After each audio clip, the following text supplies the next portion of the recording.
সাহারি খেতে খেতে ফজরের আজান দিয়ে দিলে করণীয় কি?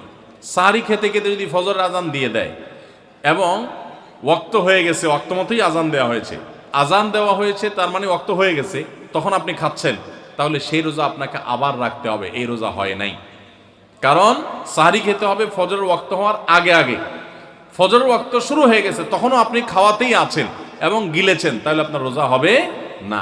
যদি এমন হয় যে ওয়াক্ত হচ্ছে তার আগ মুহূর্তে খেয়েছেন, এখন মুখে খাবার আছে, খান নাই, নিয়েছেন খাওয়ার জন্য, বাকি ওয়াক্ত হয়েছে বা আজান হয়েছে দেখে আপনি ফেলে দিয়েছেন, তাহলে রোজা হতে পারে।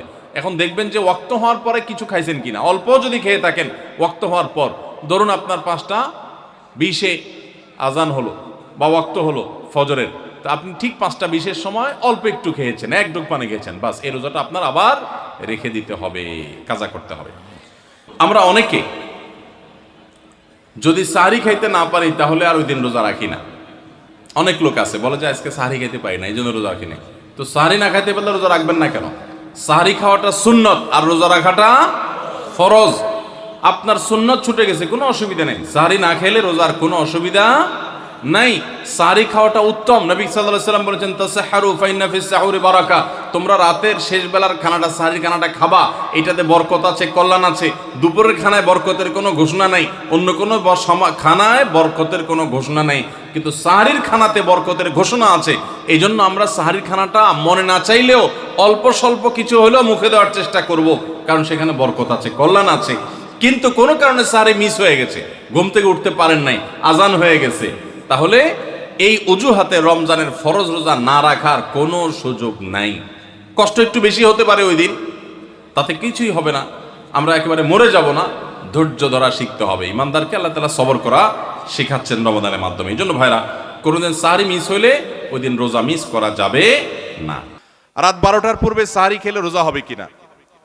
যদি কেউ রাত 12টার পূর্বে সাহারি খায় তাহলে রোজা হয়ে যাবে। এমনকি মধ্যরাতে কেউ, শুরুর রাতে কেউ খেয়ে শুয়ে গেছে, সাহারি আর খায় নাই, তারও রোজা হয়ে যাবে। কিন্তু সাহারি খাওয়াটা সুন্নাহ। নবী করিম সাল্লাল্লাহু আলাইহি ওয়াসাল্লাম বলেছেন তাসাহহারু ফাইন্না ফিস সাহুরি বারাকা, তোমরা সাহারি খাও, কারণ সাহারির খাবারের ভিতরে বরকত আছে। অনেক মুরব্বীরা আছেন দুপুর রাতে সাহারি খেয়ে ফেলে, গ্রামাঞ্চলে বিশেষ করে। এটা উচিত না। সাহারিটা শেষের দিকে খাওয়া সুন্নাত।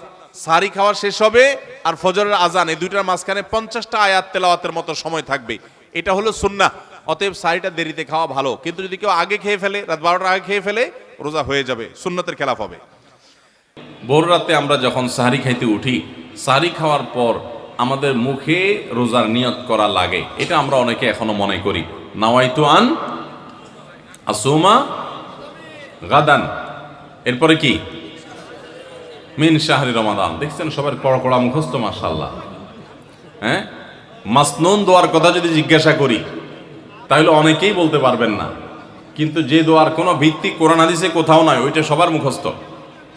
নকলটা সবার মুখস্থ, আসলটার খবর নাই।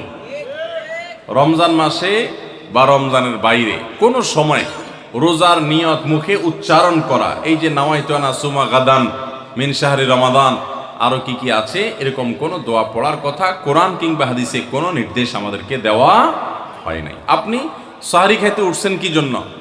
রোজা রাখার জন্য। রমজান রোজা রাখার উদ্দেশ্যে সাহারি খাইতে উঠছেন, বাস এটাই নিয়ত। নিয়ত মানে মনের উদ্দেশ্য, নিয়ত মানে কি? মনের উদ্দেশ্য। অতএব সে উদ্দেশ্য আছে, তাতে নিয়ত হয়ে গেছে। মুখের নিয়ত করাটাকে যারা জরুরি বা আবশ্যক মনে করেন তারা অবশ্যই ভুলের মধ্যে আছেন, এবং এটাকে জরুরি আবশ্যক বানানোর কারণে বেদাত হতে পারে, বরং গুনাহ হতে পারে। রমাদান কেন্দ্রিক একটা ছোট ভুল বলা যেতে পারে যে এই মুখে নাওয়াইতু আন আসুমা দোয়া পড়াটাকে আমরা জরুরি মনে করি। অনেক ক্যালেন্ডার ইত্যাদি দেখবেন এরকম, রমজানের ক্যালেন্ডার, ইফতার সাহারির ক্যালেন্ডার, ওখানে দেখবেন এরকম দোয়া দেওয়া আছে। এই দোয়ার কোনো ভিত্তি কোরআন অথবা হাদিসে নাই। নকল জিনিস বোঝার একটা সহজ পদ্ধতি বলি, এই যে দোয়া আছে নাওয়াইতু আন আসুমা গাদান, এই দোয়ার শেষে হাদিসের কিতাবের নাম, বইয়ের নাম, হাদিস নম্বর, কোনো রেফারেন্স দেখবেন না। বুঝতে পেরেছেন? এটা হলো মেড ইন জিনজিরা জিনিস, আইটেম যেরকম দেখেন না, ওই রকম। আমরা বেশিরভাগ মানুষ, শতকরা হয়তো 90%-এরও বেশি মানুষ, আমরা যারা রোজা রাখি, আমরা শুধুমাত্র পেটের রোজা করি। রোজাটা শুধু পেটের না ভাই, রোজাটা পুরো বডির, রোজাটা পুরো শরীরের, মাথা থেকে পা পর্যন্ত শরীরের প্রত্যেকটা অঙ্গের রোজা আছে। আমরা শুধু পান বা আহার থেকে, যৌনাচার থেকে বিরত থাকাটাকে রোজা মনে করি। আপনি চোখ দিয়ে মোবাইলে হারাম জিনিস দেখলেন, যেই মেয়েকে দেখা আপনার জন্য অ্যালাউড না, আপনি তার ছবি দেখলেন, ভিডিও দেখলেন, সেটা নাটকের নামে, সিনেমার নামে, কোনো ভিডিওতে, কোনো শর্ট ভিডিওতে, টিকটকে, কোনো জায়গায় আপনি দেখলেন, আপনি অনলাইনে অফলাইনে দেখলেন, তাহলে আপনার চোখের রোজা নষ্ট হলো। আপনার হাতের রোজা নষ্ট হবে যদি হাত দিয়ে কোনো গুনাহের কাজ করেন। পাও দিয়ে যদি কোনো অন্যায়ের পথে যান, পায়ের রোজা নষ্ট হবে। কান দিয়ে যদি আপনি মিউজিক শুনেন, আপনি গান শুনেন মিউজিক সহ, আপনি হারাম কিছু শুনেন, গীবত শিকায়াত শুনেন, তাহলে সেক্ষেত্রে কানের রোজা নষ্ট হবে। ঠিক একইভাবে আপনি মুখ দিয়ে খারাপ কোনো কথা বললেন, কটু কোনো কথা বললেন, গালিগালাজ করলেন, কারোর সাথে ঝগড়াঝাটি করলেন, তাহলে আপনার মুখের রোজা নষ্ট হবে। পুরো শরীরের প্রত্যেকটা অঙ্গ প্রত্যঙ্গের রোজা আছে। আমাদের রোজার দুইটা দিক, একটা হলো রোজার বডি, একটা হলো রোজার স্ট্রাকচার, আর একটা রোজার ফিনিশিং। স্ট্রাকচারটা দাঁড়াবে আপনি সবে সাদেক থেকে নিয়ে, সাহারি থেকে নিয়ে ইফতারি পর্যন্ত আপনি কিছু পান করলেন না, আহার করলেন না, এবং যৌনাচার থেকে বিরত থাকলেন, বৈধ সেটা থেকেও বিরত থাকলেন, তাহলে আপনার রোজার স্ট্রাকচারটা দাঁড়িয়ে গেল। কিন্তু এই রোজা বা সিয়ামের ফিনিশিংটা হবে তখন যখন আপনার মাথা থেকে পাওয়া পর্যন্ত শরীরের প্রত্যেকটা অঙ্গ প্রত্যঙ্গের রোজা রাখবেন। শরীরের প্রত্যেকটা অঙ্গ প্রত্যঙ্গকে যখন আপনি গুনাহ থেকে বাঁচাবেন, তখন আপনার রোজাটা পূর্ণতা পাবে। নবী করিম সাল্লাল্লাহু আলাইহি সাল্লাম বলেছেন, বুখারীর হাদিস, মাল্লাম ইয়াদা কাওলা যুরি ওয়াল আমাল বি ওয়াল জাহল ফালাইসা লিল্লাহি হাজা আন ইয়াদা তাআমাহু ওয়া শারাবা।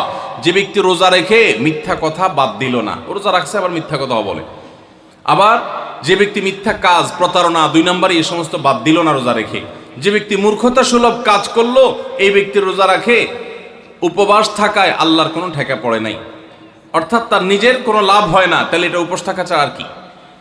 ঠিক একইভাবে নবী করিম সাল্লাল্লাহু আলাইহি সাল্লাম বলেছেন, কোনো ব্যক্তি রোজাদার অবস্থায় কেউ যদি তার সাথে বিবাদে লিপ্ত হতে আসে, ঝগড়া করতে আসে, সে বলবে ইন্নী সায়েম, তোমার কথার বহুত জবাব দেওয়ার ছিল, কিন্তু আমি রোজাদার আছি, সো আমি তোমার সাথে কথা বাড়াতে চাই না। ভাইরা আমার, আমাদের রোজার সবচেয়ে বড় ভুল যদি আপনি আমাকে জিজ্ঞেস করেন, তো আমি বলবো সবচেয়ে বড় ভুল হলো যে আমরা রোজা রেখে নানান পাপাচারে লিপ্ত হই, নানান গুনাহে লিপ্ত হই। আমরা রোজা শুধু পেটের রাখি, আমরা আমাদের শরীরের অন্যান্য অঙ্গ প্রত্যঙ্গের রোজা রাখতে পারি না। রোজা মনেরও করতে হয়, মন দিয়ে কোনো খারাপ চিন্তা করব না, খারাপ জল্পনা কল্পনা করব না, অন্যায় কোনো কিছু করব না, মনের ভিতরে হিংসা রাখবো না, বিদ্বেষ রাখবো না, কারোর প্রতি শত্রুতা রাখবো না, এটা মনের রোজা। আর পুরা শরীর যখন রোজা রাখবে, তখন এই ব্যক্তি হবে এমন রোজাদার যেই রোজার স্ট্রাকচারও ঠিক আছে, ফিনিশিংও ঠিক আছে, পূর্ণাঙ্গ রোজা রেখে এই ব্যক্তি রাইয়ান নামক গেট দিয়ে প্রবেশের উপযোগী। এই ব্যক্তি স্বয়ং আল্লাহর কাছ থেকে কিয়ামতের ময়দানে সেই মহাপুরস্কারের উপযুক্ত। এই ব্যক্তি সিয়ামের মাধ্যমে কোরআন এবং হাদিসে যত পুরস্কারের কথা বলা আছে সবগুলোর উপযুক্ত হতে পারবে। যে ব্যক্তির রোজা তাকে শুধু পেটের চাহিদা থেকে তাকে দূরে রাখে না, বরং শরীরের সমস্ত অঙ্গ প্রত্যঙ্গ দ্বারায় সমস্ত পাপাচার থেকে বিরত থাকার সংগ্রাম করে, নিয়ত করে, চেষ্টা করে এবং সেটা বাস্তবায়ন করে। আল্লাহ আমাদের সবাইকে তৌফিক দান করুন। সারি ও ইফতারে কোনো দোয়া আছে কিনা? সারি এবং ইফতারের দোয়া আছে, বিশেষ করে ইফতারের দোয়া আছে, সারির জন্য আলাদা কোনো দোয়া নেই। ইফতারের দোয়া হলো বিসমিল্লাহ বলে ইফতার শুরু করবেন, আর ইফতার করার পরে দোয়া করবেন, যাহাবাজ জামা ওয়াবতাল্লাতিল উরুক ওয়া সাবাতাল আজরু ইনশাআল্লাহ। যাহাবাজ জামা ওয়াবতাল্লাতিল উরুক ওয়া সাবাতাল আজরু ইনশাআল্লাহ। আল্লাহুম্মা লাকা সুমতু আল রিজকিকা আফতারতু, এটাও হাদিসে আছে, কিন্তু এই যাহাবাজ জামা ওয়াবতাল্লাতিল উরুক ওয়া সাবাতাল আজরু ইনশাআল্লাহ যেটা বলেছি, এইটা বেশি অনেক হাদিসগুলোতে আছে এবং সনদের দিক থেকে অনেক বেশি স্ট্রং, অনেক বেশি প্রসিদ্ধ এবং অর্থটা বেশ চমৎকার। যাহাবাজ জমা মানে হলো আমার ক্লান্তি দূর হলো, ওয়াবতাল্লাতিল উরুক মানে শিরাগুলো সব আর্দ্র হলো, যে পানি পান করেছি, ইফতার করেছি, এবং ওয়াসাবাতাল আজরু ইনশাআল্লাহ, আল্লাহর কাছে বিনিময় দাঁড়িয়ে গেছে ইনশাআল্লাহ। এটা ইফতার করার পরে বা কিছুটা খেয়ে তারপরে এটা পড়া সুন্নাত। যাহাবাজ জমা ওয়াবতাল্লাতিল উরুক ওয়াসাবাতাল আজরু ইনশাআল্লাহ। আর ইফতারির একবারে শেষের দিকে আপনার এই ইফতারের শেষের দিকে বা ইফতার শেষ করে তারপর এটা পড়বা। সাহারির জন্য আলাদা কোনো দোয়া আছে বলে আমার জানা নাই, তবে ওইটা দোয়া কবুলের সময় সাধারণ যে কোনো দোয়া আল্লাহর কাছে করবো।